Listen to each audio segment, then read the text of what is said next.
Hola, ¿cómo están? En esta ocasión queremos hablar sobre la función de costo de un modelo de regresión logística. Estamos presentando una respuesta dada por ChatGPT en la que nos proporciona un ejemplo sencillo de cómo graficar la función de costo. Entonces queremos hablar pues de eso, de cómo graficar la función de costo en un modelo de regresión logística utilizando Matplotlib en Python. Entonces aquí ya vamos a implementarlo línea a línea de esta manera didáctica con los cuadros Jupyter. Nos dice, bueno, pues importen un py como np e importen matplotlib como pyplot, bueno, matplotlib.pyplot as plt, que serían las librerías que vamos a utilizar para eso. Luego definimos la función sigmoid o sigmoide como una función de z, donde retorna el recíproco de la suma de 1 y la exponencial de menos z. Esa sería la función sigmoide, que es una s,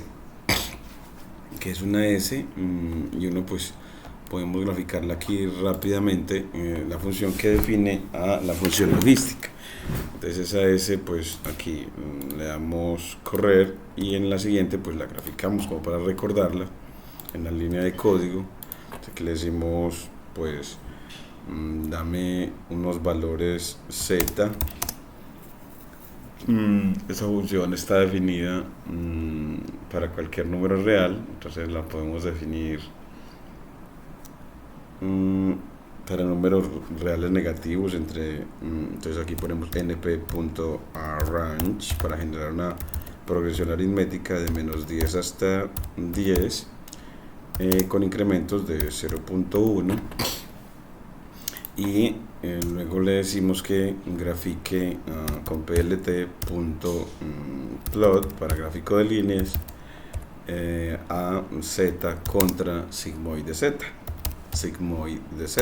Entonces, si nos grafica para ese intervalo simétrico esa función S, mire que efectivamente nos dan esa S, en la que el rango de esa función se mueve entre 0 y 1, lo que lo hace identificable con probabilidades a los valores dados por la sigmoide, y que para los negativos los valores de ella están por debajo de 0.5. Eso lo podemos ver si ponemos la grilla con plt.grid, con el método grid o con la función grid, y miren que para valores menores a punto, en números negativos los valores de la función sigmoide es menor a 50% y para números positivos es mayor al 50%. Luego le definimos la función de costo como una función en la que usted le entrega un arreglo numpy x, un arreglo de etiquetas y los parámetros θ del modelo que usted haya constituido de función logística.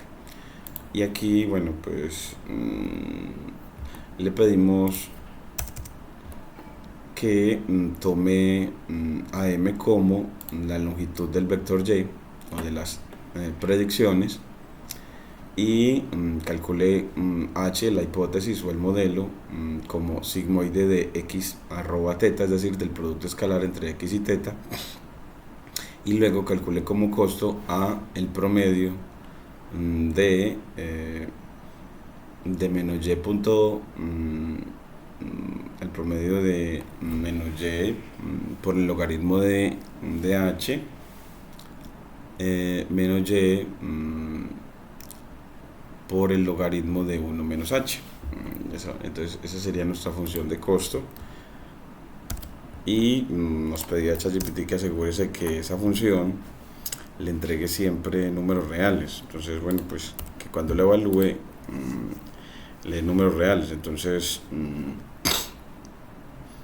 démosle unos valores x creados. Entonces aquí él nos dice, bueno, pues podemos generar unos datos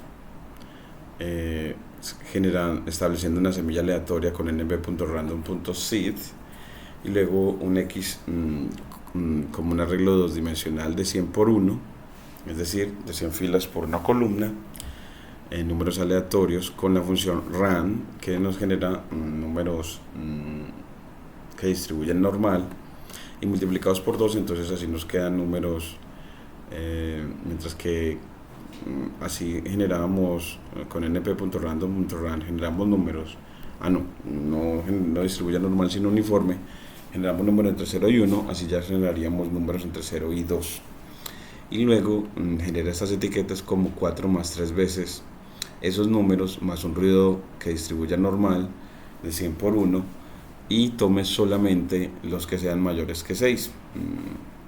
Entonces así nos genera un arreglo de booleanos. Entonces aquí generamos estos datos. Aquí también lo vamos a utilizarlos arriba también. Entonces acá para evaluar la función de costo.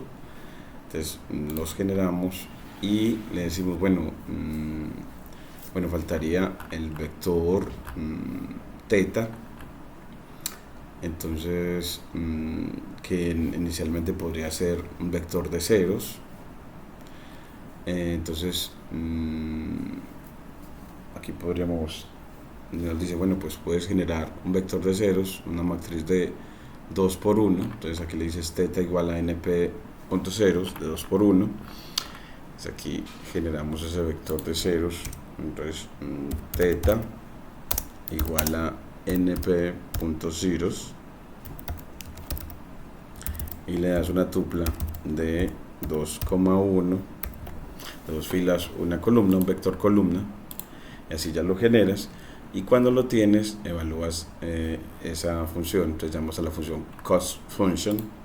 Entonces ahora sí la vamos a evaluar, llamamos a la función cost function y le evalúas en ese x, esas etiquetas y ese vector teta para ver la función de costos. Entonces nos dice que sin embargo sigmoide los datos dice, vea, tenemos un problema cuando evaluamos la función sigmoide en el producto escalar entre x y teta. Entre x y teta dice que la entrada tiene input operands, one has a mismatch is in its core dimension 0 with g function signature. Bueno, entonces nos genera como problemas en cuanto a las dimensiones. Miremos a ver cuál podría ser la razón, porque bueno, pues este vector, revisemos el vector x. Entonces aquí le decimos, bueno, pues revisemos ese vector x generado, tiene 100 columnas, 100 es un vector 2 dimensional, y si se puede multiplicar por un vector columna en producto escalar, ese vector teta. Entonces miremos a ver ese vector teta. Pues aquí nos dice que es 0 y 0, vector columna, y miremos a ver si podemos hacer el producto escalar x arroba teta, a ver qué nos arroja, y dice que efectivamente ese es el problema para poder hacer ese producto escalar entre este vector, y es porque necesitamos un vector de unos para poder hacer ese producto escalar. Entonces vamos aquí a generar, a agregarle con la función c-bajo de numpy un vector de unos al vector x para generar un vector x sub b. Es aquí con la función np.once, x. Entonces hagámoslo para poder resolver ese problema. Entonces primero, entonces aquí hallamos x sub b para el vector de sesgo, y cómo se halla, pues con np.c bajo, y ese es con corchetes que actúa, es una lista de Python. Le das el primer vector que es np.once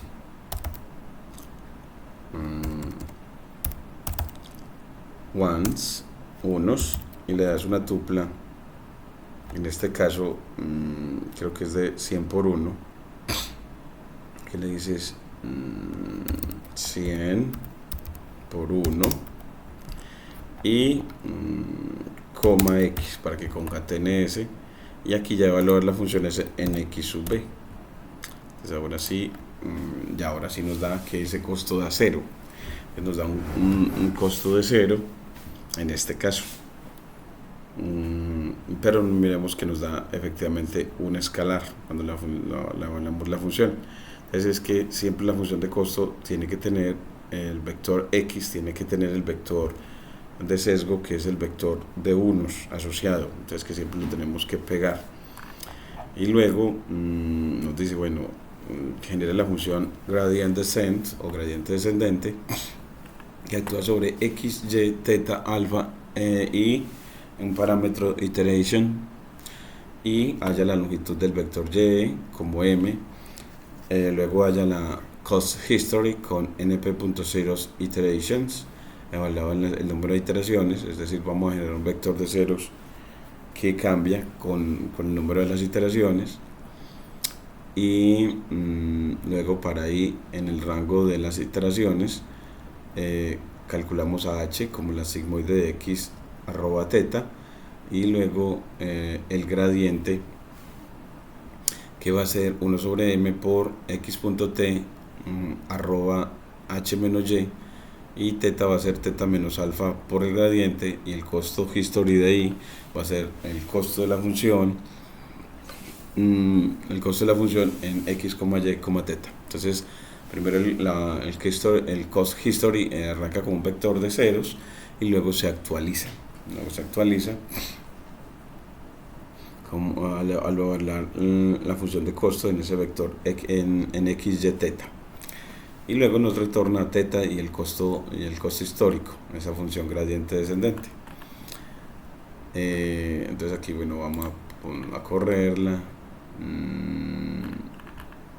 luego generamos los vectores, agregamos la columna de unos, iniciamos los parámetros del modelo, definimos los hiperparámetros y aplicamos el descenso del gradiente, y luego graficamos, y él nos entrega esta función, que miren que nos va mostrando que esta función de costo nos muestra la convergencia del gradiente descendente, donde nos muestra que el costo inicialmente empieza en 0 y luego crece hasta más de punto 12 para luego decrecer hasta más o menos a punto 10, menos del 10, algo así como punto 0.8, o sea que el costo nos quedó casi del 8%,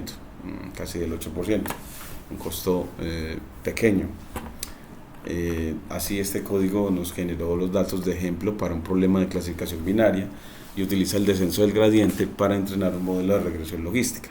La última parte del código utiliza Matplotlib para graficar la función de costo en función de las iteraciones del descenso del gradiente. Recuerda que este es un ejemplo básico y puede que necesites ajustar los parámetros según tus necesidades específicas.